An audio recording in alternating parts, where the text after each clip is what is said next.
எனக்கு இதெல்லாம் கனவா நனவானே தெரியல.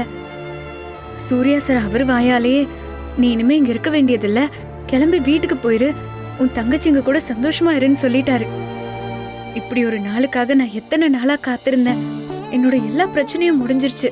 நான் போய் என் குடும்பத்தோட ஒன்னா நிம்மதியா இருக்க போறேன். என் அப்பா அம்மாச்சி தங்கச்சிங்க எல்லார் கூடவும் சந்தோஷமா இருக்க போறேன். எப்படி சார், எப்படி உங்களுக்கு திடீர்னு தோணுச்சு? விஜயக்கா கேட்டது அந்த அளவுக்கு உங்களை பாதிச்சிருச்சா?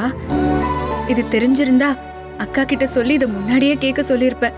பரவாயில்ல, இப்பவாச்சும் இது நடந்துச்சே. முதல்ல வீட்டுக்கு போய் புனிதா ரஞ்சிதா 2 பேரோட படிப்பை ஒழுங்குபடுத்தணும். அப்பாவை வேலைக்கெல்லாம் போக வேண்டான்னு வீட்டோடவே இருக்க சொல்லணும். அம்மாச்சிக்கு கால் வலின்னு சொல்லிச்சு, அதை கூட்டிட்டு போய் மருந்து வாங்கி தரணும். ஆனா யார்கிட்டயுமே இந்த விஷயத்த சொல்லவே இல்லையே. அம்மாச்சி, அப்பா, கல்யாணம் அண்ணன், முக்கியமா விஜயக்கா கிட்ட கூட சொல்லலையே. என்ன பண்றது? விஜயக்கா கிட்ட மட்டுமாச்சும் சொல்லிதானே ஆகணும். ஆமா, சொல்லிதான் ஆகணும். ஆனா சொன்ன அக்கா என்ன விட மாட்டாங்களே. நீ இதே வீட்டுலதான் இருக்கணும், சூர்யா அண்ணன் கூட சேர்ந்து வாழணும்னு சொல்லுவாங்களே. அதெல்லாம் சரிப்பட்டு வராது. நாளைக்கு காலையில எழுந்திருச்சதும் வேலையா இங்க இருந்து கிளம்பிடணும். சொல்றதெல்லாம் அப்புறம் பாத்துக்கலாம்.